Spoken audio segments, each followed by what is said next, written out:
Yeah. Number And the 10. name of his speech is Creating Greatness Through Continuous Education and Change. David, take it away. Normally I won't speak behind a podium, but you guys know I've been sick like this whole entire week. Well, maybe I won't speak this week, okay? So I'm going to probably be half the person I'd normally be. I love to do motivational speeches, and most of you probably already know that. Basically, well, to start off with, members, guests, president, man, Toastmaster. My speech is Creating Greatness Through Continuous Education and Change. Great man said once, education is the most powerful weapon which it can use to change the world. You know who said that? Nelson Mandela. But the problem is it's so underutilized today. We all think about, okay, we got a 4-year degree. Okay, I read a book here, I read a book there. But what are we really doing to better ourselves? We spend more time in America reading or watching Oprah, watching the Kardashians, watching soap operas and junk than we do anything worthwhile. This is a fact. According to the largest Australian news site, rich people would rather be educated than entertained. Average people are the opposite. They read novels, tabloids, and entertainment rather than continuously educating themselves after school. This is from an article entitled From 15 Ways Rich People Think Differently. So if we want to stop being average and we want to make lasting change, we want to change something in ourselves and in others, what we need to do is we need to make strides to continuously educate ourselves, to improve ourselves. And through that, we can make change. So creating greatness through continuous education and change, and to make lasting change and improve ourselves, we also want to improve those around us, our communities, and our world. And to do this, we need to better utilize continuous education. So what I'm going to do and define here is what is continuous education, why is it important, and what resources are available to us nowadays that make it easier and more accessible. So first of all, what is continuous education? The definition, according to Wikipedia and a couple other resources on the internet, is it is generally referred to as any post-secondary education that can be degreed or non-degreed. It can be workforce training. It can be formal personal enrichment courses. It can be self-directed learning and experiential learning. And it can be online or in person. That's a whole lot of stuff, right? Basically, it can be virtually anything you do. You just have to have an open mind, and then you have to get your foot out the door and do it. There's so many people I see that they cruise through life. They just let life pass them by. They're like, oh, I'll get to that tomorrow. I'll get to that next week. I'll get there next month. Years go by. My brother, he's, 4 years older than me, and he still hasn't gone to college. Because in his mind, he wants to read every book out there before he goes to college. That's kind of counterproductive. Anyway, by the time he gets done with all he wants to do, he's going to be 67 years old. He's going to, I'm too old now. I don't want that to happen to anyone in here. Okay? We need to make strides to do things to better ourselves. And education is the doorway to making change and to creating changes. And as an example, education doesn't have to be that tough. Here's one. I was just reading on the internet about something called this is a hard word, neonicotinoid pesticides and honeybees. Does anyone know what's been going on the past 30 years with honeybees? It sounds like it's not a big deal. But basically, about 60% of the honeybee population is gone. Where'd they go? They've been looking into it for years and trying to figure out what it is. They're only now finally coming out with the information because the government's letting them out with it. The government's been hiding. What it is since the 70s, we've had these things called, this is a tough word, neonicotinoid pesticides. And what these things do is they kill off the bugs that eat wheat, corn, carrots, those things you buy at the grocery store. But the problem is they don't wash off when you wash your apple or your tomatoes. They stay inside the plant throughout its entire life. And the problem with that is that when the honeybees come along, and they're very susceptible to parasites and pesticides and things like that, they attach to the plant to get the pollen, and guess what happens? It kills them off. And if there's a whole lot you can read about that, but it's just something exciting, interesting that's out there. It's just an idea. It's just a way to educate yourself. If you're interested more in that, on those pages I handed out, there's something you can look up on that. I've got other things on there we could talk about, like lottery wheels. There's drinking water, prescription drug content.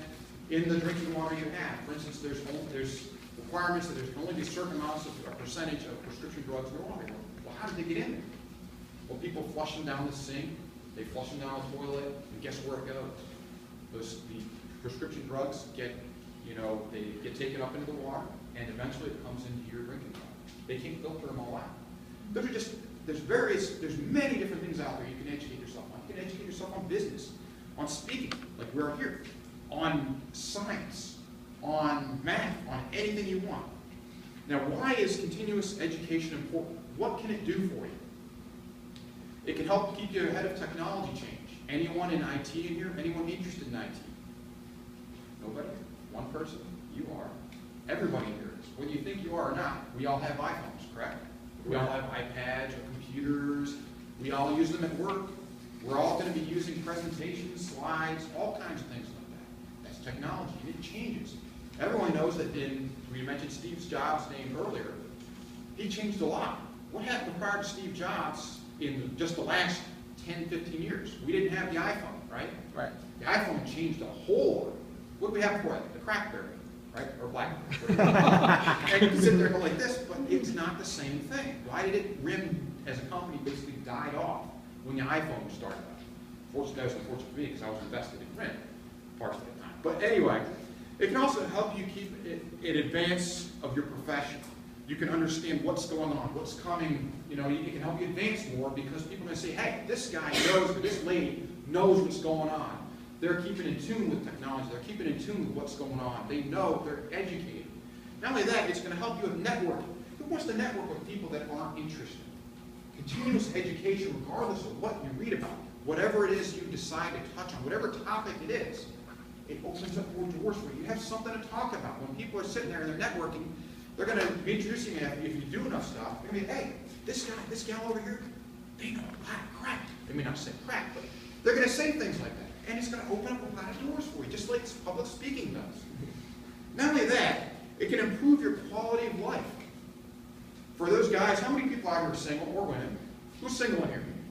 Okay, if you're out at a bar, you're out networking, you're out at a restaurant, and someone comes up to you, and they're dull and boring, what do? Are you interested in them? Nah, I'm out.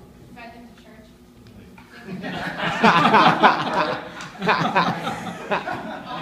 Okay, but if they're dull and boring and you have nothing to say, what do? You probably turn the other way. You probably say, hey, go see that guy over there, he's single. Or something of that sort, right? But instead, if they sit next to you and they're interesting, they've got stuff to talk about, they're well read, what happens? Even if you're not interested in them in a physical or mental way for whatever reason, they're still interesting. They'll sit there and talk to them. Not only can it do that, it most importantly can change your life. It can change the life of other people around you. It can change your community, and it can change your world, which is what I call leading to greatness. In my opinion, like she was talking about the mustard seed thing, it's supposed to be 8 to 10 minutes. anyway, the mustard seed idea. It's a great concept. We all want to plant a seed in other people. We all want, what is the purpose of life? What are we here for? We all sit there and ask, why am I here? All religions will tell you, oh, it's to spread our religion, to do this. It's actually to help other people. Underlying all those religions, what's the actual idea? And if we help other people, and to help other people, what do we need to do? We need to educate ourselves first. Then we need to educate them. Just like I was telling you about the neonicotinoids, which is a tough word, and honeybees. Now everybody here knows about it that didn't know about it. How many people didn't know about that in here?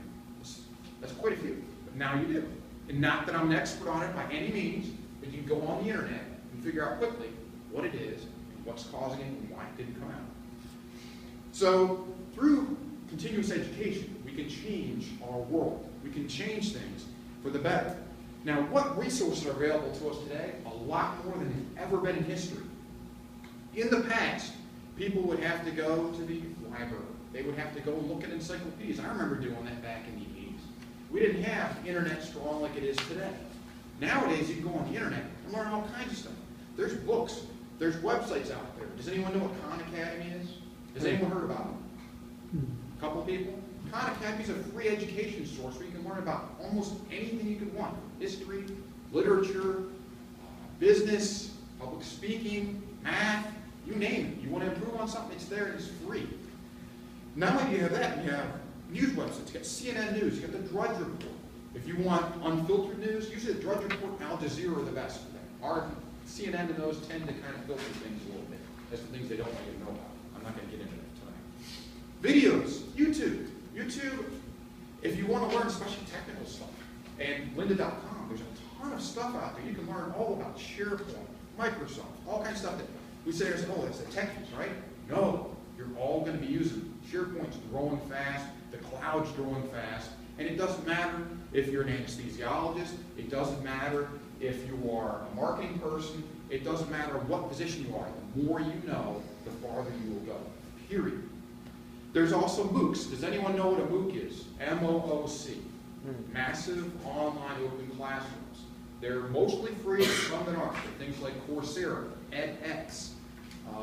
There's a bunch of different ones. They're mostly free, and you can look up all kinds of classes. What's cool is even the hardest curriculums, Harvard, Cornell, they have their entire classes, not every class they have, but a good portion of them are available for you to take. You can take them in your spare time. You can take them as taught. You can also take them for a certificate. But you can sit there and learn what they learn at those schools. If you can, it doesn't matter anymore if you have that 4-year degree. Yes, some companies still hire based on a 4-year degree. But in the IT field where I am, that doesn't matter. What matters is what experience you have, what you know, and what you can do. So you have MOOCs, Coursera and those. You also have community and regional colleges. Central Piedmont puts out a thing, I think it's every quarter, with adult classes in it that you can take to further yourself in anything you want, from art to golf to, you can learn to ride a motorcycle. It doesn't matter what you want to do, it's all there. They've got class on financial training, all kinds of stuff. Of course, on my list here, if you all saw it, is also Queen City Toastmasters here. You can learn something. What I like about evaluating here is every time I evaluate a speech, it doesn't matter if someone's doing an icebreaker, or it's their 10th speech, or their 5th speech, or their 6th, it doesn't matter. I'm always taking in things. I'm always learning stuff. I'm always seeing something new. I've heard some great speeches in here. In conclusion, continuous education and creating lasting change. We all know that you need to have education to create change. We all know now, as I've showed you, that through these lasting change and through continuous education, we can change ourselves. We can change our communities. We can change our neighbors. Once we change our communities, though, we can also change our world. So if anyone tells you that you can't do something or that you don't matter, that's hogwash. Because in history, it's actually the small groups of people that get together that create and make change. It's not the big groups, it's the small ones. Or individuals, like Gandhi. Education, I'm going to read this quote again because it's so important.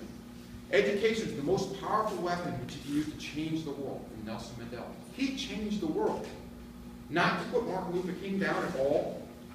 Nelson Mandela went up against something a little tougher. Most people don't understand this unless you knew what went on in Africa. There was more to apartheid than there was to the civil rights movement here in America. A lot more people died. It was rougher. It was meaner.